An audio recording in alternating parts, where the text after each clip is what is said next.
دا په جنت البقیع کې چې د پل دي دغه واړه صحابان راباندې ګران دي چې ښایسته پرې د احد لمن ښکارېږي دا سپېڅلي شهیدان راباندې ګران دي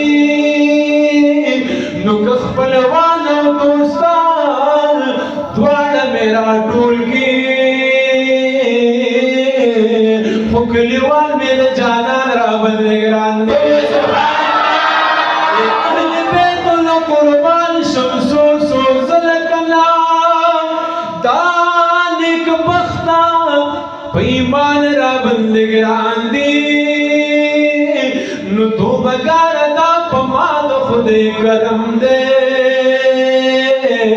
وارثان د مصطفی راباندې ګران دي